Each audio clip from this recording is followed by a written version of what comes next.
Welcome to Funny Story Time, where the jokes write themselves, unfortunately. If this episode makes you giggle, snort, or question reality, hit that like and subscribe button. Episode 3827, and we're tackling the age-old question, how much fog is too much fog? The answer, my friends, is there's no such thing. Unless you're a vampire. Then it's all bad. Exactly. This story is about a prank war that escalated so ridiculously. It started with a stapler and Jell-O. Classic, I know. But it ended with a fog machine so thick you could lose your grandma in there. And probably find 3 other grandmas by accident. Oh, the grandma swap. A classic prank war side effect. My uncle once swapped his dentures with a gnome during a fog-induced prank. He still swears the gnome had better dental hygiene. See? Fog brings out the weirdness. Anyway, back to the story. This fog machine wasn't just any fog machine. It was military grade. Apparently, one of the guys had an uncle who liberated it from a training exercise. Don't ask. Liberated? My aunt liberated a tank once, parked it in her driveway, said it was better than a minivan for grocery shopping. The HOA disagreed. So picture this. Office building, Tuesday morning. Fog so thick you can barely see your hand in front of your face. People are wandering around like confused penguins, bumping into walls, filing cabinets, each other. Romantic, right? Like a scene from a noir film, except instead of Humphrey Bogart, you have Kevin from accounting, and instead of a femme fatale, you have Brenda from HR who microwaves fish for lunch. The best part? The fire alarm went off because the fog was so dense, the sensors thought it was smoke. So now you have confused penguins in a foggy office. With a blaring fire alarm, convinced the apocalypse is finally here. Sounds like my average Tuesday, except usually the fish is tuna, not salmon. Brenda likes to mix it up, keeps us on our toes. You never know what kind of oceanic horror awaits in the break room. The prank war ended not with a bang, but a whimper. Mostly because no one could find anyone else to prank. They were all lost in the fog. And that, kids, is why you should always have a GPS tracker on your grandma during prank wars. And maybe a nose plug for the Brenda microwaved fish scenario. Words of wisdom. Don't forget to like and subscribe for more tales of foggy mayhem. We'll be back next week with another story that's sure to leave you questioning your sanity. And maybe investing in a good fog machine. For research purposes. Strictly research. Welcome to Funny Story Time, where the jokes write themselves, unfortunately. If this episode makes you giggle, snort, or question reality, hit that like and subscribe button. So, a haiku Yelp review? Is that even allowed? I mean, are there haiku police monitoring the internet for syllable violations? I shudder to think. Right? Imagine getting a citation. Your review has been red flagged for excessive onomatopoeia and an inadequate seasonal reference. The shame. I once left a review entirely in emojis, thinking it was cutting edge. Turns out, the restaurant owner was a hieroglyphics professor and thought I was declaring war. Oh no. Did you end up in a historical reenactment battle? With catapults and tiny swords? Close. He sent me a 5-page papyrus scroll detailing the proper etiquette for reviewing falafel. It was very educational. Okay, but back to the haiku. Imagine trying to capture the nuances of a truly terrible dining experience in 17 syllables. Soup cold, fly in it, service slow, waiter smells weird. Will not come back here. That's poetry. Pure poetry. I'd give that restaurant 5 stars just for inspiring such artistic expression.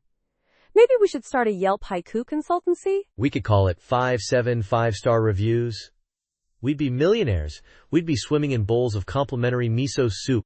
We could even branch out into limerick reviews for Irish pubs. The possibilities are endless. Although, I'm still worried about those haiku police. Me too. They probably carry tiny little syllable counters and wear berets. And they definitely have a very strict no rhyming policy. Except on Tuesdays. Tuesdays are free verse Tuesdays. Everyone knows that. It's basic haiku law. Of course. My mistake. Don't want to end up with a haiku infraction on my permanent record. Imagine trying to explain that one to your grandma.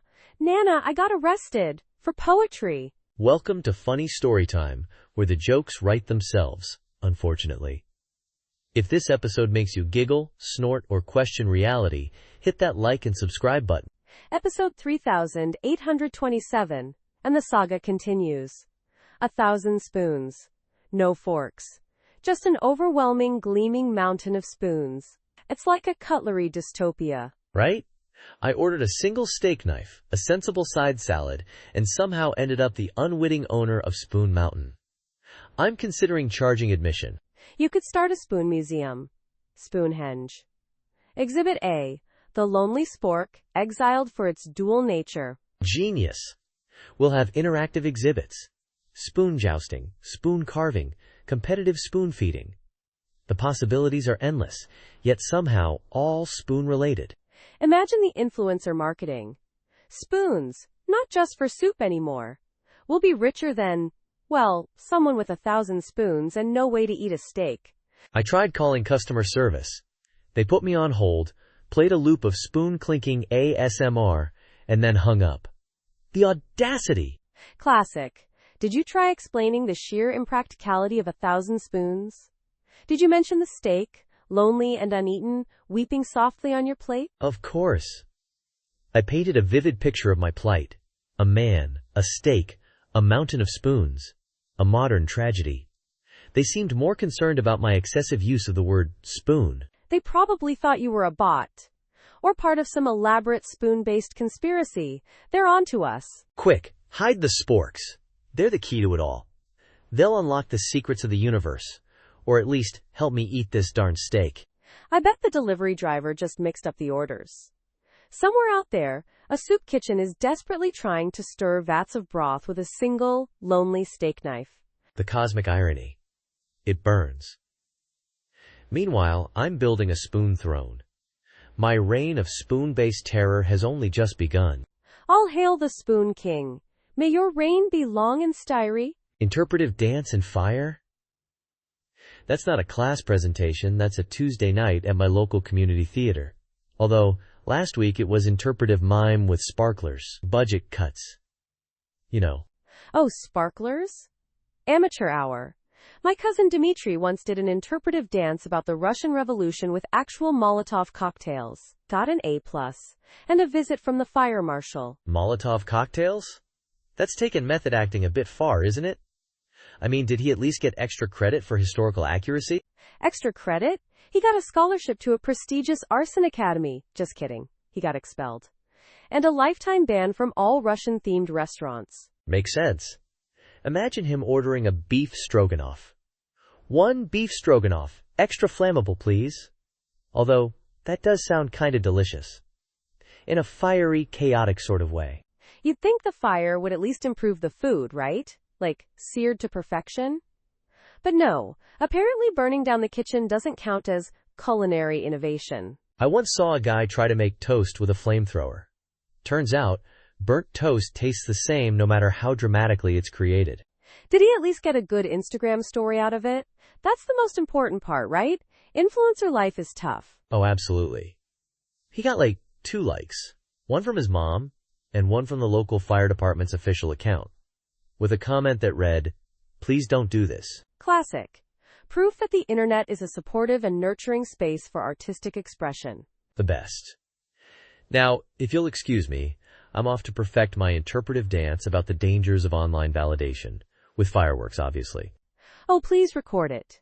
And for the love of all that is holy, don't set the internet on fire. A bachelor party ending in a medieval reenactment?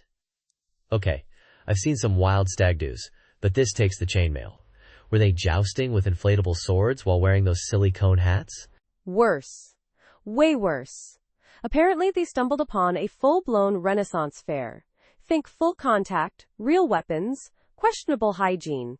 One of the groomsmen ended up with a mead-induced concussion and a pet ferret. A pet ferret? Where did the ferret even come from? Did it, win it in a jousting tournament?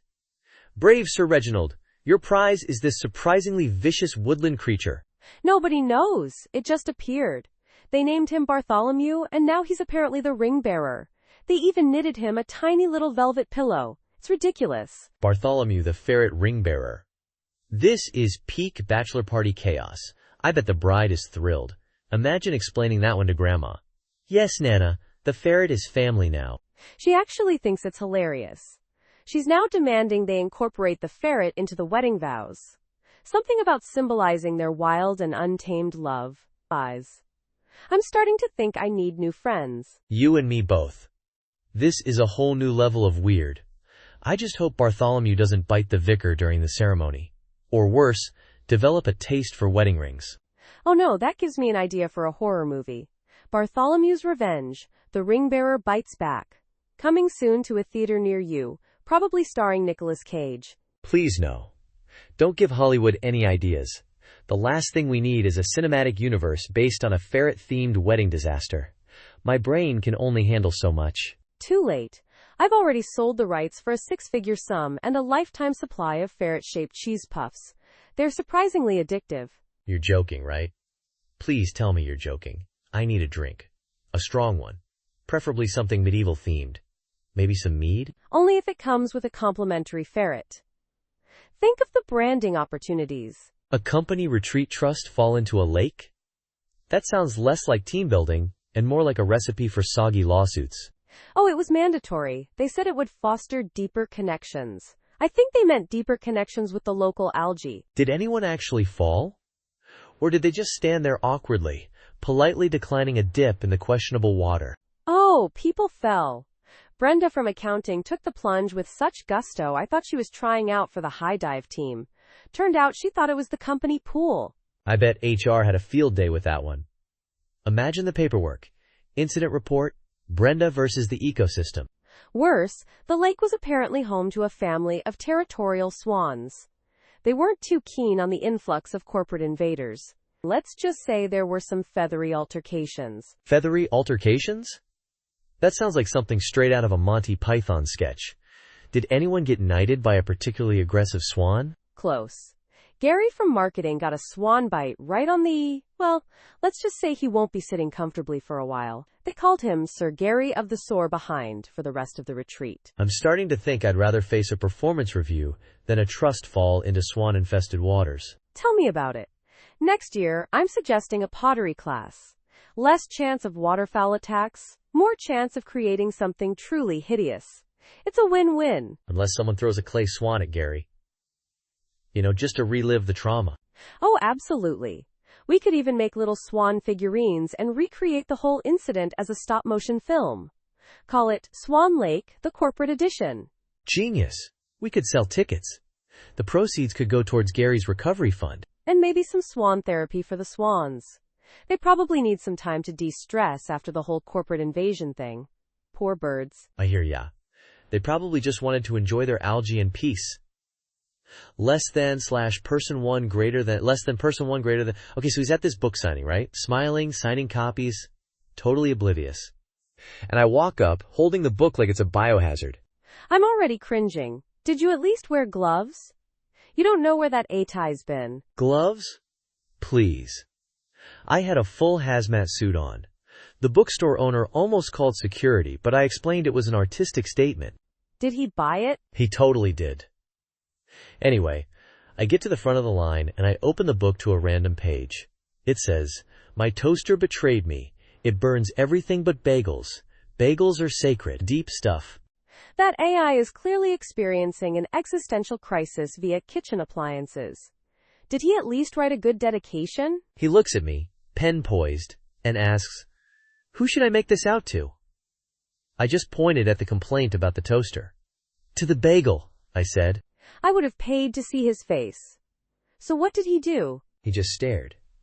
Then he chuckled nervously and wrote, "To the bagel. May your holiness remain untoasted." No way! He committed to the bit? I'm starting to think this guy is a comedic genius in disguise. Oh, he committed. Then he signed it with a little drawing of a haloed bagel. I swear, I almost lost it right there. This is pure gold. You should have bought the whole stack and given them out to unsuspecting bagel enthusiasts. Imagine their confusion. I should have framed it. Imagine, in 100 years, that signed, AI-generated complaint about a toaster becomes a priceless artifact. The bagel manuscript, they'll call it. And people will analyze the deep philosophical meaning behind the AI's bagel obsession. Dissertations will be written. Careers will be made. All thanks to a toaster and a really confused author. This is why we do what we do, right? Absolutely. This is what life is all about. Exposing the world to AI-generated toaster-related existential crises, one bagel at a time. Welcome to Funny Story Time, where the jokes write themselves, unfortunately. If this episode makes you giggle, snort, or question reality, hit that like and subscribe button. Right, so losing your phone in your own hand as cardio. I'm pretty sure I've burned, 1,000 calories doing this today alone. Oh, easily. My Fitbit registered it as vigorous hand-to-pocket combat. Quote, I even got a badge. My Apple Watch just keeps telling me to breathe. Dude, I know. I'm practically upside down in my handbag trying to find this thing. The struggle is real. The other day I patted myself down so frantically, I convinced myself I'd been pickpocketed. By myself. I once called my phone from my landline while it was in my hand. The sheer panic followed by the wave of self-disgust. Pure cardio. You know, scientists say the average person spends 12 minutes a day looking for lost items. I'm pretty sure I single-handedly skew that data to, 2 hours. They should have an Olympic sport for it. Synchronized phone searching. We'd win gold. We'd be unstoppable. We'd be the Michael Phelps of misplaced mobiles. Imagine the sponsorship deals. Got pockets? Get Pocket Pro, the official phone locating pants of Team Lost and Found. Genius. And we could have those dramatic slow-motion replays of us frantically checking under sofa cushions. With inspirational commentary like, she's checked the left pocket, now the right. Wait, is that? Could it be? No. The search continues. Riveting. We'd be global sensations.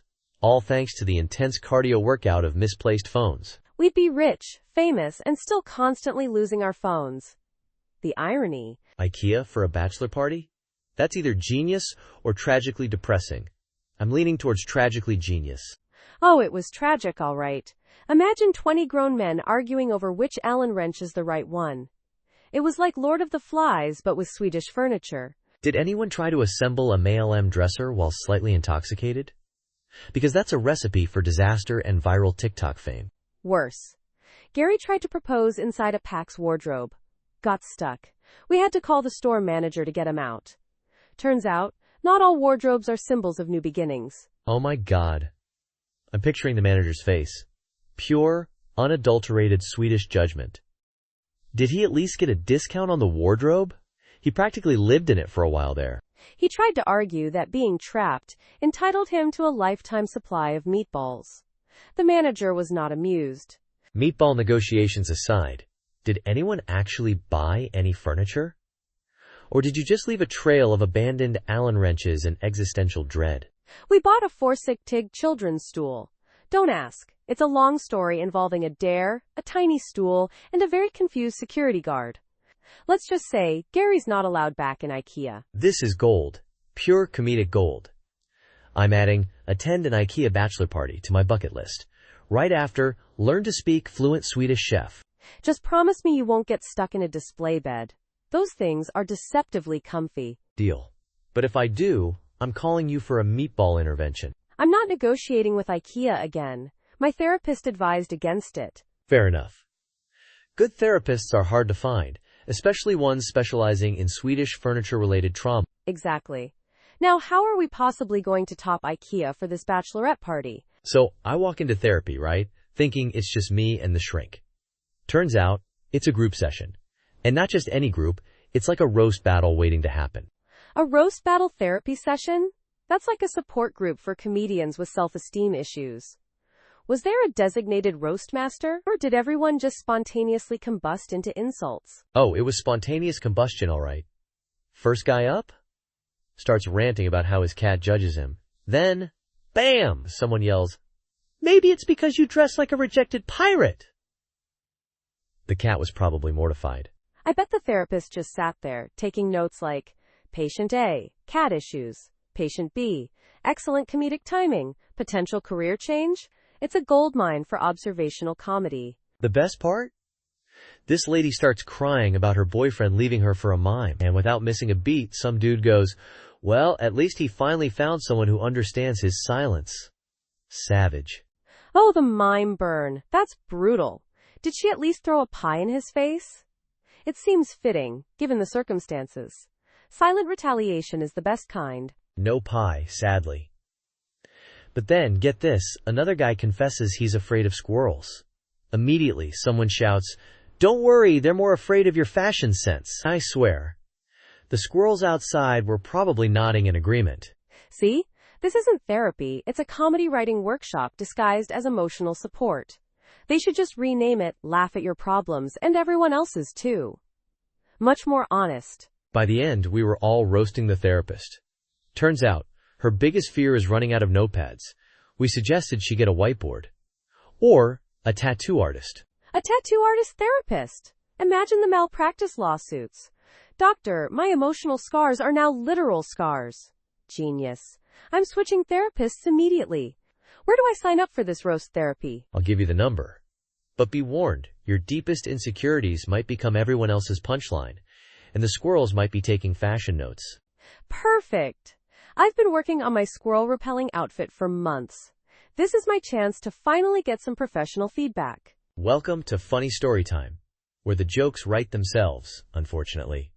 If this episode makes you giggle, snort, or question reality, hit that like and subscribe button. Part 11 of 10?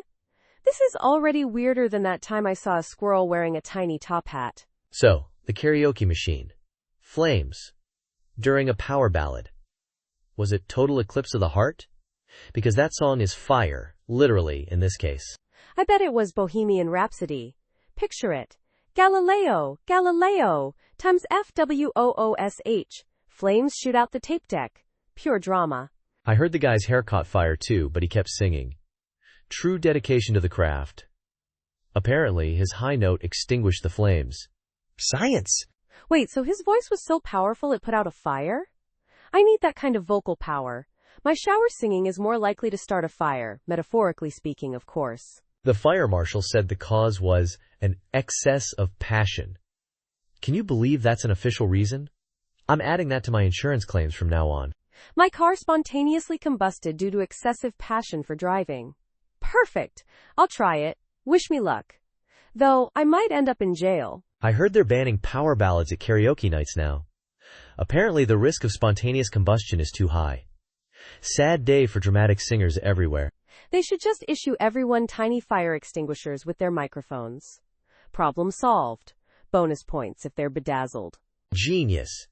Now there's a business idea. Bedazzled fire extinguisher rentals for karaoke nights. We're gonna be rich! We'll call it Sing and Extinguish. Our slogan? Hit those high notes, not the fire alarm. I see it now, our faces on billboards, surrounded by glitter and flames. We could even have a loyalty program. Sing 10 power ballads. Get a free refill on your extinguisher. Safety first, people. This has been part 11 of 10 of this burning saga. Stay tuned for part 12, where we discuss the surprising health benefits of inhaling karaoke smoke. Welcome to Funny Story Time, where the jokes write themselves, unfortunately. If this episode makes you giggle, snort, or question reality, hit that like and subscribe button. Episode 3827, part 12 of 10? That's some advanced math right there. Are we going backwards in time? Yes, make. Maybe the Wi-Fi outage ripped a hole in the space-time continuum. 5 minutes of no internet, and suddenly I'm having dinner with strangers. One lady kept calling me son and asking if I wanted more mashed potatoes. I don't even like mashed potatoes. My supposed sister started braiding my hair and telling me about her imaginary pet hamster, Mr. Nibbles. Apparently, Mr. Nibbles is a world champion checkers player. See? Checkers! The Wi-Fi goes down, and suddenly we're all in some weird 1950s sitcom. Except, with less functional technology. I think mine was worse. This guy, Dad, kept trying to show me his stamp collection. He had a rare one, apparently. It was beige. Just beige. I heard one kid talking about a family vacation to Disneyland. Turns out, it's just a field down the street where dandelions grow. They call it Dandelion Land. The creativity was appalling. My mom started knitting me a sweater. Out of dryer lint. It was surprisingly soft, but also flammable. A win-win situation, I guess? They kept using phrases like gadzooks and jeepers creepers. The Wi-Fi came back on, and they all vanished. Poof! Like they were never there. I found a half-finished lint sweater on my chair. Proof. It happened. The 5-minute family. Bound together by the absence of internet and an abundance of beige stamps. Well, hopefully the Wi-Fi stays on. I don't think I can handle another round of Dandelion Land stories. My soul can only take so much. Agreed. I'm gonna go check eBay for rare beige stamps. Just in case. Welcome to Funny Story Time, where the jokes write themselves, unfortunately. If this episode makes you giggle, snort, or question reality, hit that like and subscribe button. So part 13 of 10? This is already weirder than a pigeon wearing a tiny hat. And we haven't even gotten to the shark costume therapy session yet. Right? It's like those Russian nesting dolls of Bazaar. You open one, and there's just another, slightly more confusing doll inside. Forever. I bet his therapist just sighed and added shark costume to the ever-growing list of things I never thought I'd see in my office. Right after ferret tap dancing to polka. Maybe he was role-playing. Like, his anxiety is a great white, and he's trying to befriend it? Or intimidate it with his superior shark costume? Or maybe it was laundry day, and the shark costume was the only clean thing left. Hey doc, sorry about the fins, but adulting is hard. Imagine the awkward small talk. So, how was your week? Well, I accidentally swallowed a jellyfish while wearing this. Gestures vaguely at the shark head. I'm picturing the therapist taking notes. Patient exhibiting signs of extreme marine mammal identification. Next week, he shows up in a full scuba suit. The week after that, it's a mermaid tail. He's working his way through the entire aquatic section of the costume shop. And the therapist just starts stocking the office with little plastic fish and seaweed. Gotta commit to the bit, right? Therapeutic environment, they call it. More like aquarium chic. It's not therapy, it's performance art. He should be charging admission. I'd pay to see that. Shark Therapy, a one-man show exploring the depths of the human psyche and the local costume shop. Coming soon to an off-Broadway theater near you. Hopefully. Welcome to Funny Story Time, where the jokes write themselves, unfortunately. If this episode makes you giggle, snort, or question reality, hit that like and subscribe button. So, motivational speech, right? Standing ovation, tears in the eyes, people ready to conquer the world. Then, bam! We're all doomed anyway. Classic. I mean, talk about a mood swing. 1 minute you're visualizing your dream house, the next you're picturing a meteor with your name on it. It's the ultimate power move. Get them hyped, then crush their souls. Leaves a lasting impression, Like a motivational meteor. I bet the speaker just misread the room. Thought it was a nihilism convention, not a sales conference. Easy mistake, really. Or maybe they were just being brutally honest. Like, go get that promotion, Susan, but also, the sun will eventually explode. Practical advice. Imagine the post-speech mingling. So inspiring. I'm going to wait. Are we doomed? Awkward cheese platters all around. I heard the speaker actually started selling doomsday prepper kits after. Top seller? A branded, we're all doomed anyway t-shirt. Irony at its finest. Genius marketing, honestly. Tap into that existential dread. Sell some merchandise. It's the circle of life. Or doom, rather. Next up on the motivational speaker circuit. A goldfish giving a speech on the meaning of life in a bowl. Ending? We're all going to be flushed eventually. Followed by a kitten lecturing on climbing the corporate ladder. Culminating in, we're all going to become cat memes one day. Deep stuff. Deeply disturbing, yes. But hey, at least we're all in this together. Until the inevitable doom, that is. Anyone want some cheese? Only if it's apocalypse-aged cheddar. Gotta make the most of the end times, right? Less than person one greater than welcome to Funny Story Time, where the jokes write themselves, unfortunately. If this episode makes you giggle, snort, or question reality, hit that like and subscribe button. So Brenda and I decided to host a sophisticated wine tasting. Blindfolds, the whole 9 yards. Except, well, the wine came from a box. A very large box. A box? Like Franzia? Oh, the humanity. Were there little plastic spouts involved? Did you at least decant it into something vaguely resembling a bottle? Decant? We barely managed to keep the plastic bag from exploding. Brenda insisted on cutting a corner, not the spout. It was a bloodbath, mostly Merlot. Merlot massacre? I bet the blindfolds just made it worse. Imagine fumbling around, thinking you're swirling a delicate Pinot, and it's just Franzia face wash. Worse, we told everyone it was aged in oak. Cardboard oak, technically. Brenda even made up a story about a family vineyard in New Jersey. New Jersey vineyards. Famous for their robust cardboard notes. Did anyone buy it? Surprisingly, yes. One guy swore he detected hints of gas station sushi and desperation. He was alarmingly accurate. Oh, that's rich. Did you ever reveal the truth? Or did you let them live in blissful boxed wine ignorance? Brenda panicked and started talking about how the grapes were hand-picked by Tibetan monks. It escalated quickly. Tibetan monks. This is amazing. I bet the New Jersey vineyard was blessed by the Dalai Lama himself.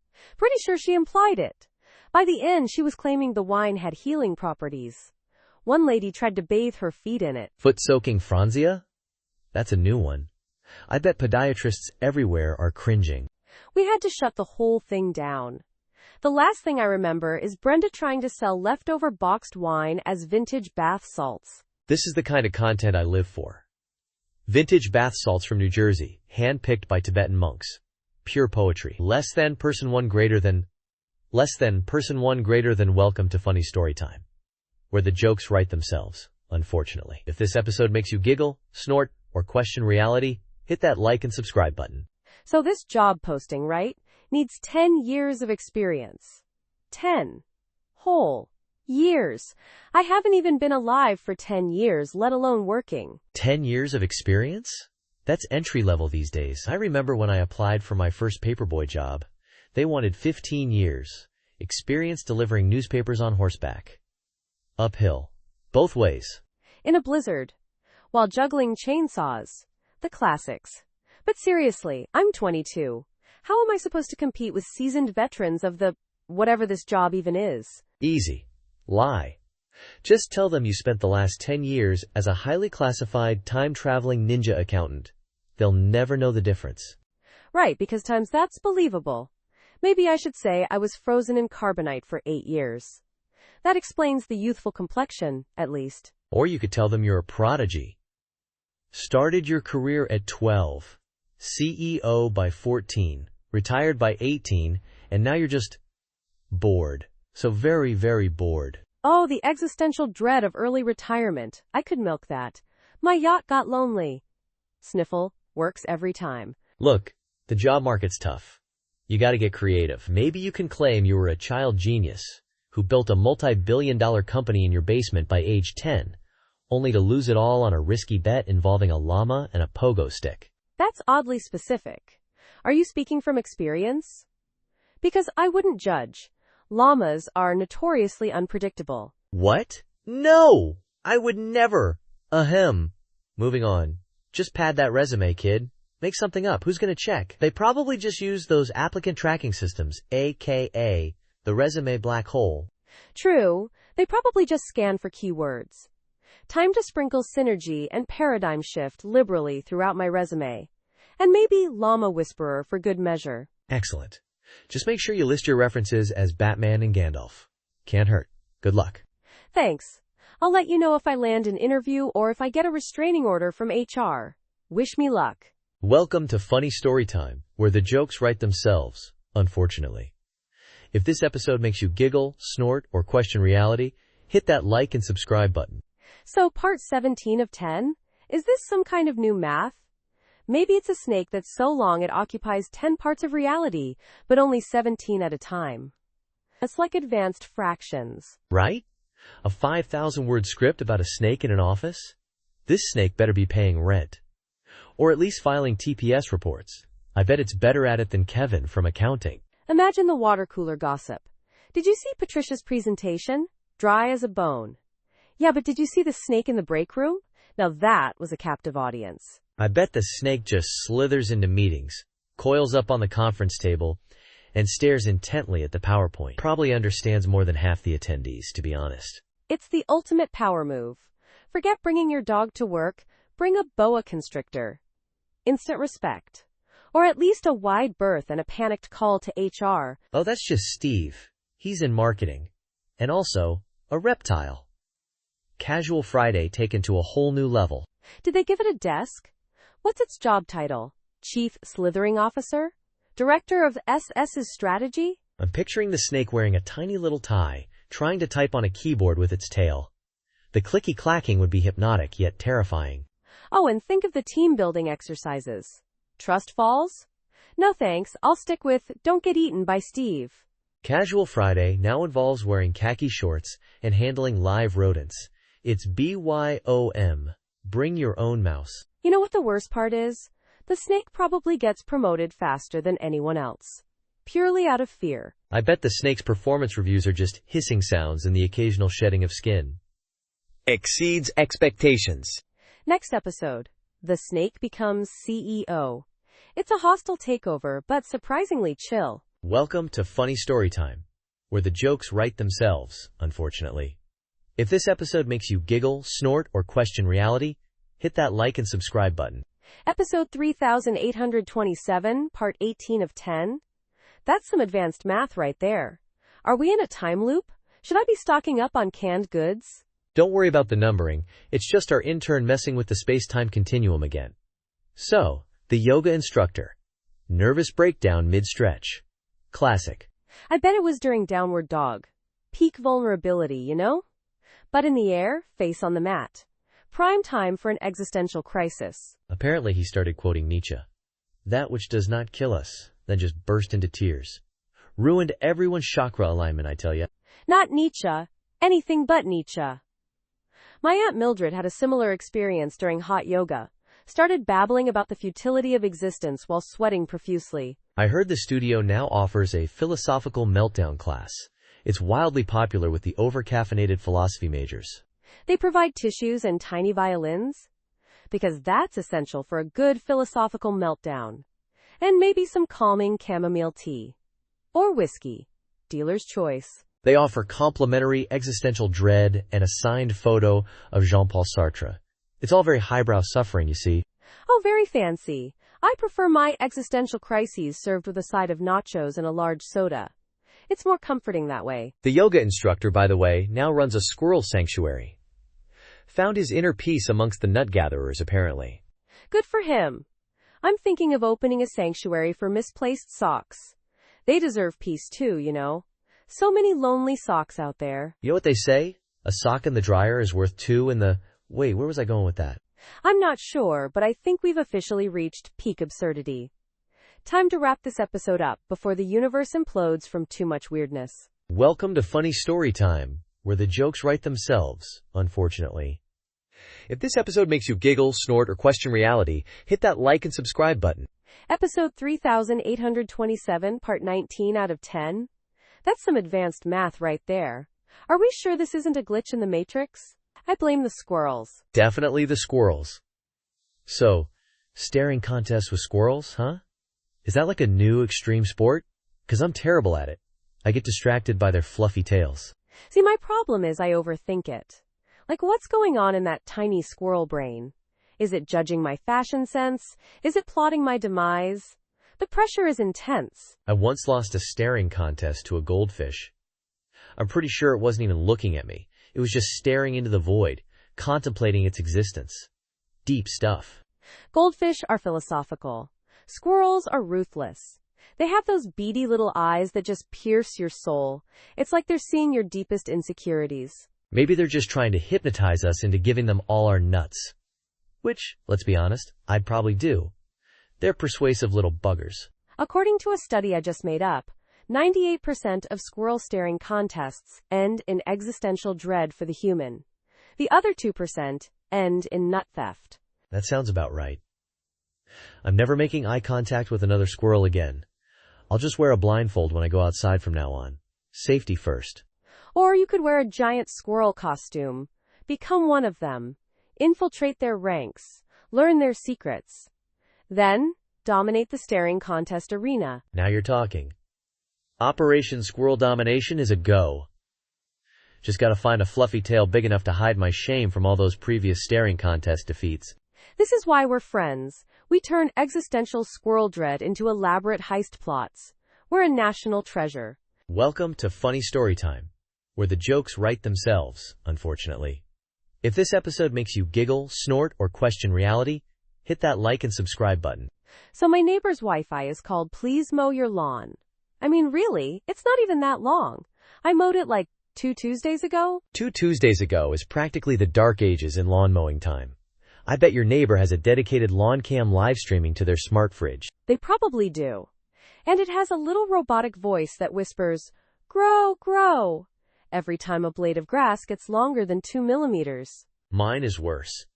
It's called Your Dog Barks at 3 a.m. My dog doesn't bark, she yodels. There's a significant difference. Maybe your neighbor just has a really sensitive yodeling to barking translator? Like a dog whisperer who specializes in misinterpreting canine vocalizations. I'm changing my Wi-Fi name to Your Cat Steals My Gnomes. It's not true, but it'll keep them guessing. Plus, I might get some free gnomes out of it. Genius. I'm going with My Ferret Judges You. No ferrets involved, but the sheer mystery is bound to keep them up at night. Imagine a Wi-Fi name like, I definitely did not eat your pizza rolls. The passive aggression is palpable. You could practically taste the pepperoni and betrayal. Or, the FBI's watching your downloads. Technically, it could be true for all we know. Keeps everyone on their toes, right? Best one yet. Your existential dread is valid. Just a little friendly neighborhood reminder. Okay, you win. I'm changing mine to that right now.